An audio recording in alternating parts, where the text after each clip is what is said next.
Hello, everybody, and welcome back to Sprechen Disc Golf, the most reliable Pro Tour focused podcast. As always, I'm your host, Zachary Coleman. We are really excited to get back to the Pro Tour season following up the weekend of the All-Star event, but we are back into full-on Pro Tour Elite Series events, and I could not be more excited about it. It has been a long off-season. I've been trying to look at and consume all the disc golf content I can, but there's only so much, so I've been really excited to start to see the chess.com content roll through some of the practice rounds.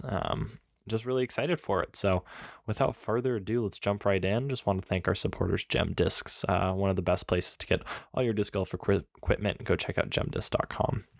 So chess.com Invitational takes place this weekend. That is the 23rd through the 25th at the new Paul Macbeth owned, not new course, but it's newly Paul Macbeth acquired, Olympus course, previously host to Throw Down the Mountain. And this is just an incredible course, a great history behind it. Throw Down the Mountain, of course, a very long running event. Some big names have played down there. Calvin Heimberg, Paul Macbeth always does well at those events. Climo used to play. So a really kind of historic event, even though it hasn't been big on the Pro Tour. I can't remember. I think it was a national tour one year, but it was an Elite Series. But it is back, revamped, some new course design, some old holes, some new pin locations, everything like that.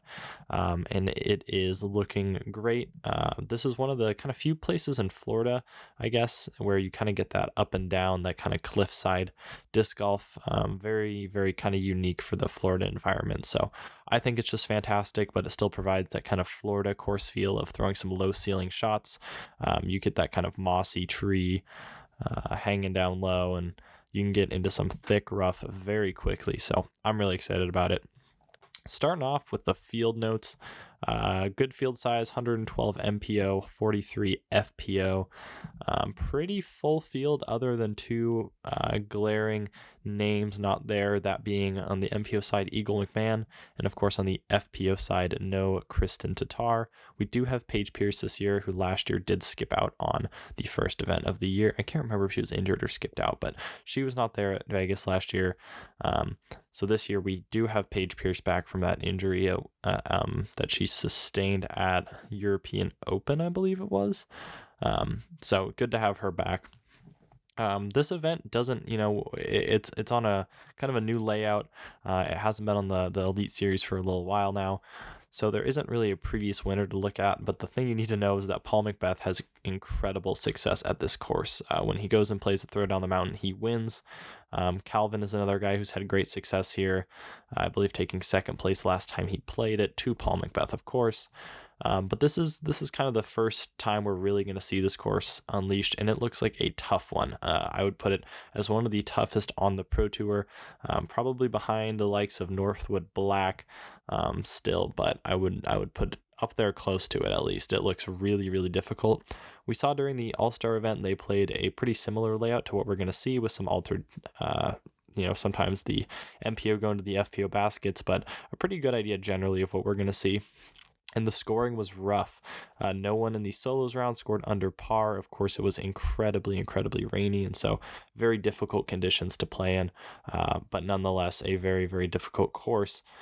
We did see some guys tear it up during the doubles. Calvin and James Proctor shot 7 down, and I believe Isaac and Ezra also shot 7 down through 9 holes, but of course it was to, again, some altered pin positions, some shorter ones, and it is best shot doubles, so can't take too much from that. Kind of hard to tell what the actual scores are going to be, but we'll get into that a bit later. So will we see this winner of this event kind of be a leader this year? In the past, we've seen people, not even necessarily winners, but just people who've had success at the first events, not really continue that success. A guy that comes to mind was Luke Humphreys the last few years. 2 years ago especially, did great at Vegas, great at Waco, and then we didn't really see him the rest of the year. Drew Gibson, of course, won the event, and then really since then we haven't seen almost any of Drew. Paige Shue won in 2019. Katrina Allen won last year, and then just had a really, really rough finish to her season. So what are we going to see out here? What are we going to, is it going to be a good predictor for the rest of the season? We never really know. So something to watch out for. But, if your favorite player jumps on the lead card and does really well and you think this is the year, I would hold on a bit. It might not be the year quite yet. That doesn't mean to give up all hope, but it's not necessarily indicative of what's going to happen for the rest of the year. So looking at the lineup of players, you will notice that Paul McBeth is playing. There has been some off-season concern with his injury. Of course, he has a shoulder issue. It was looking like surgery might be in play. We got word he was getting stem cell treatment instead to try and avoid the surgery. And from his appearance at this event, it looks like it's going well. He spoke a little bit about it on Casey White's YouTube video. They ran into each other at the course.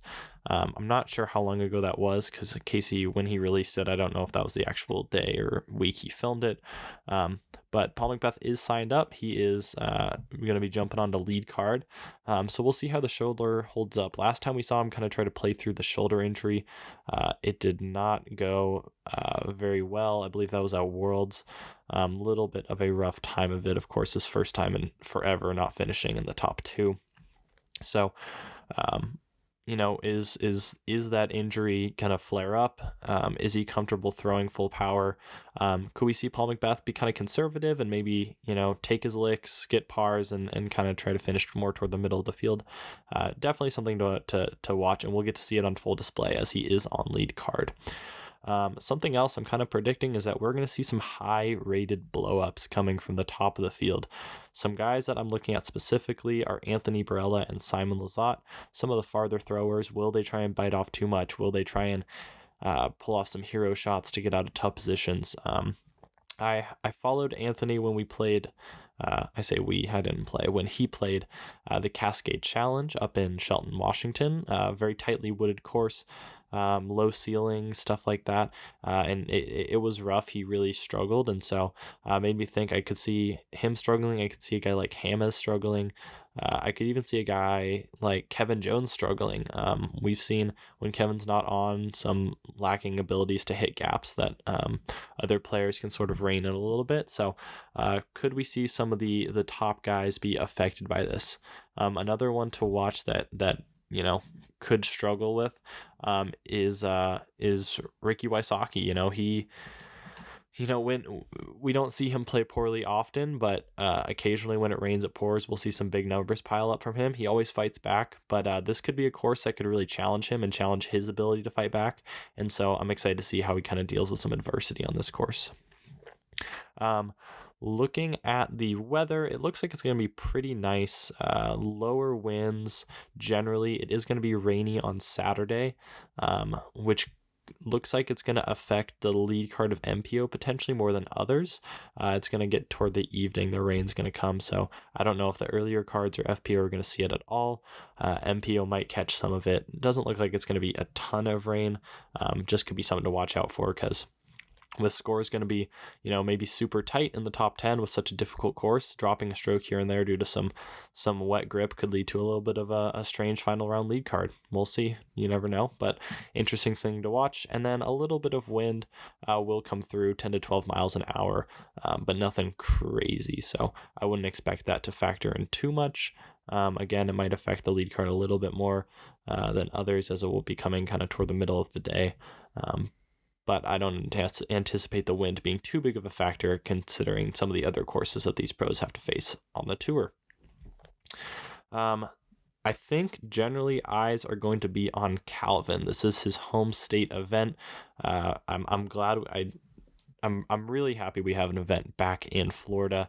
I think Florida deserves an event. That we have so many disc golfers who are calling that home now. Paul McBeth, Paige Pierce, Calvin Heimberg, Garrett Gerthy, just to name a few, all residing in Florida, and I'm sure there's more that I'm missing. I think Eric Oakley, couple different ones that I'm certainly missing, but a lot of people calling Florida home these days, and so I think it was about time to get an event down there. We have, if it's not stormy, we have good enough in terms of temperature to have an event there where the pros aren't jumping into super cold weather like they might have been in Vegas.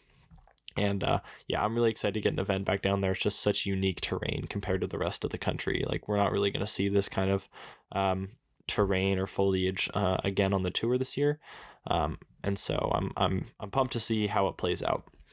But Calvin will be the one people are looking at. He is a known Florida native. He did not just, move there from Virginia like Paul or other players, but he is a Florida native, residing there for a while now, and he is the notorious low line drive thrower, and he's also generally very good to start the season. We saw him win Vegas last year, and of course he started with that incredible podium streak, and then we've seen him win Memorial in the past, as well as Vegas in 2019. So Calvin's a great guy to watch out for at the beginning of the year.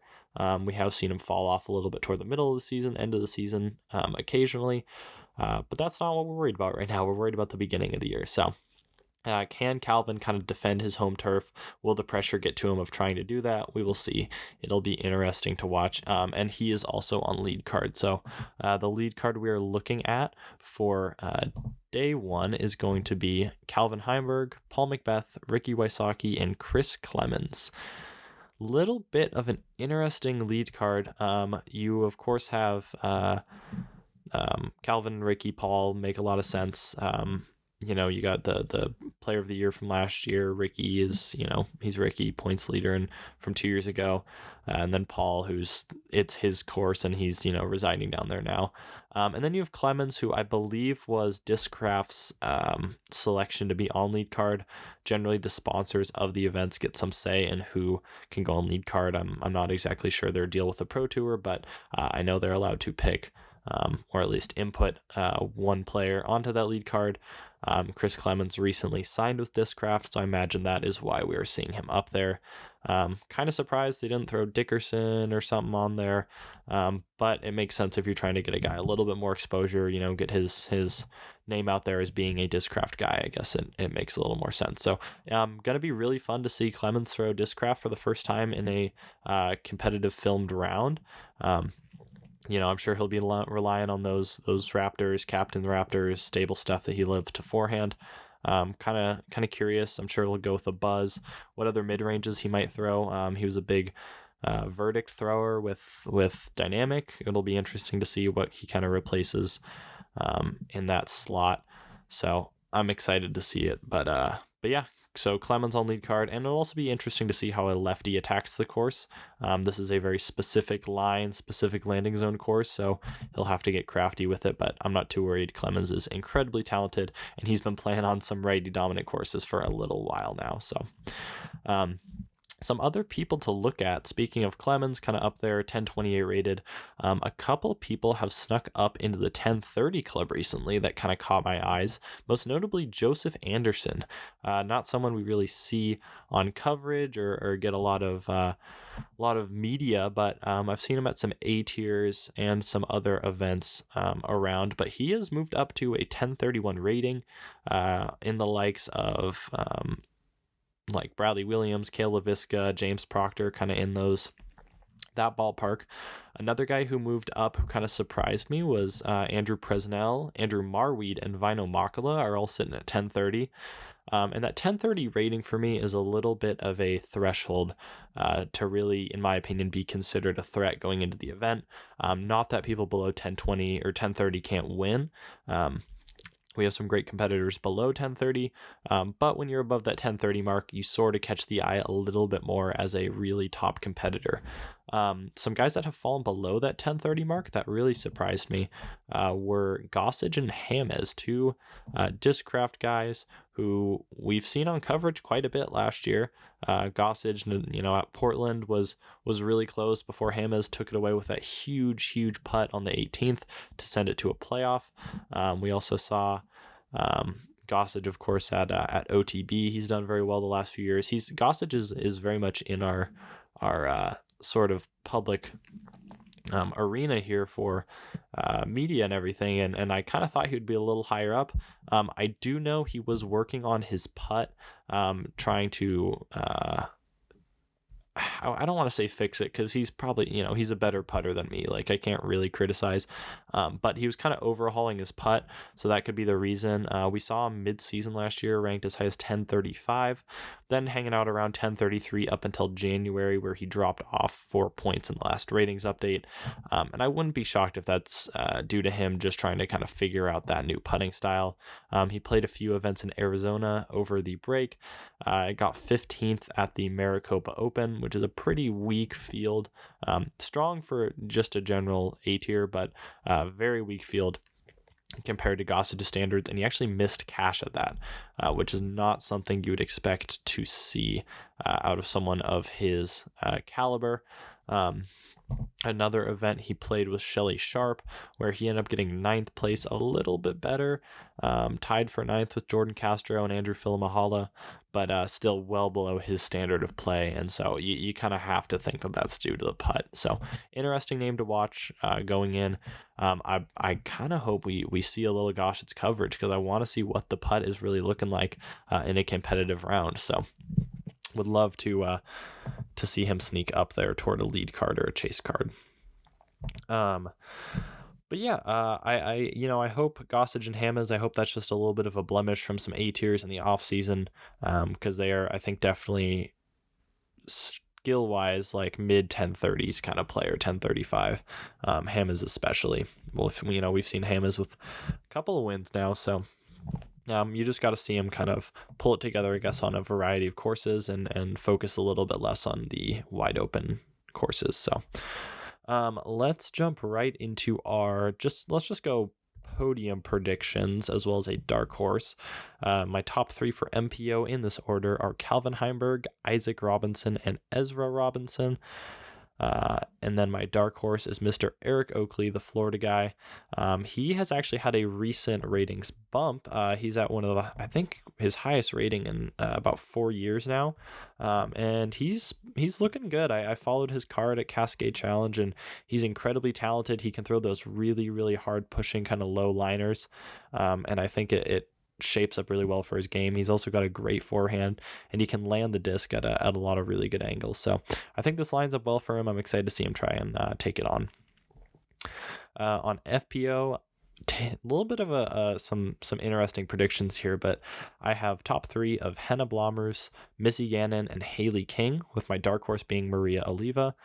I think if the conditions get a little bit adverse, which it's not looking like they will, but I just think Henna is just such a great competitor. Obviously playing in Finland for so many years, she can deal with some cold, some wet, stuff like that, some not great conditions over there for a lot of the year, and I think she has so much power from kind of a lower line drive shot compared to a lot of other players that I think it's really going to play well this weekend. Missy Gannon, just really solid player all around. Doesn't have the distance that Henna has, but she has the touch, she has the putt, and that always plays. The good upshots and good putts play on any course, no matter really where you're at. Haley King, kind of the same reason as Henna. Haley is a little bit more, in my opinion, of a risky.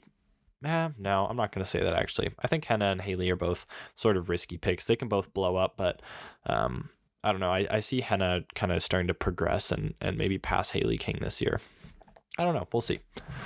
My dark horse, Maria Oliva, I just really like the way she blocks a disc on an angle. I think she is underrated in terms of power.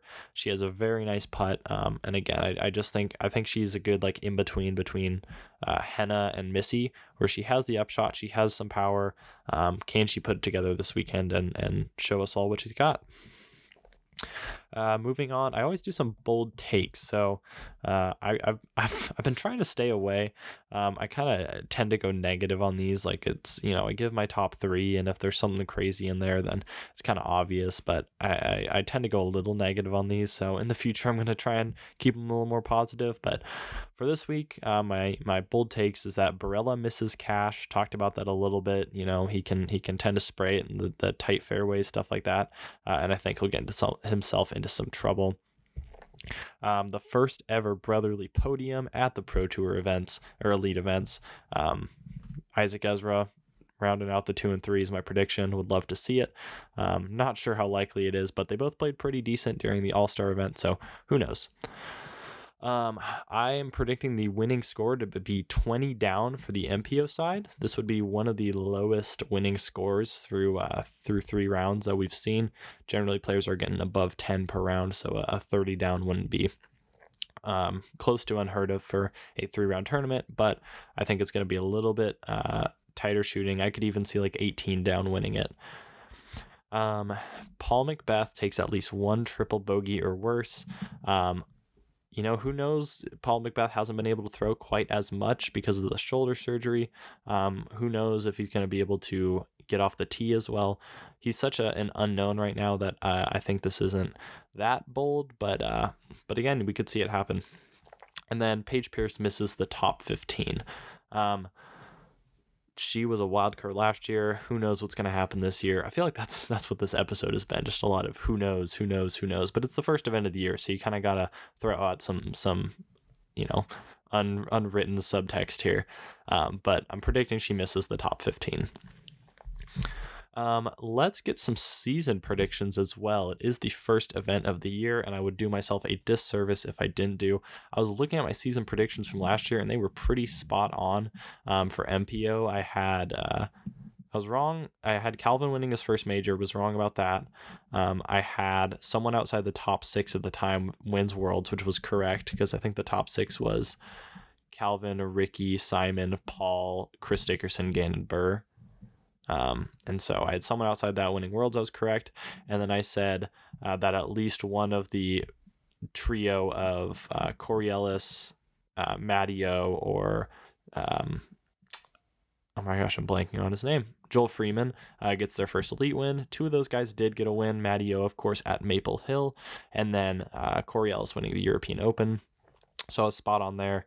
And then my other prediction, I'm blanking on what my other prediction was now. I don't know if it was correct, though. I can't remember exactly.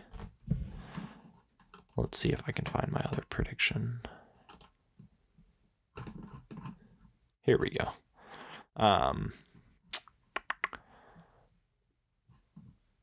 And then I said Gannon Burr wins 3 Elite Series events, which he did. So I kind of dominated on those. And then on the FPO side, I said Kristen continues to dominate and extends her podium streak. Paige doesn't win a major. And then my last 2 were kind of incorrect, and that's Haley King breaks out this year with consistent solid finishes, and Evelina wins an Elite Series. So don't think those last 2 were right. But other than that, I felt I did pretty well on my predictions overall. So we'll hope we can continue that. Now on the FPO side of my season predictions, I've got Kristen sweeps the majors again. And then I included Haley King breaking out this year because I really think she eventually will. So if I predicted enough years in a row, it's going to come true. And then I have Evelina or Henna wins an Elite Series this year. And then I have my final power rankings for both of them. So this is what I think at the end of the year the power rankings are going to be. And that's Calvin, Eagle, Ricky. And then FPO, I have Tatar, Henna, and Own. So those aren't that crazy, not necessarily bold takes for the year, but just my general predictions. So let me know what you guys think down in the comments. Would love to hear your thoughts on this. I'm super excited. Again, this event starts on Friday. You can check it out on DGN. They got their new subscription model, everything like that. So go get your subscription, get your PDGA input, get that discount. And I'm really looking forward to the post show on this one. It's good to be back. So if you want to check us out on Twitter, go ahead. We'll be tweeting during the event, giving some opinions, stuff like that.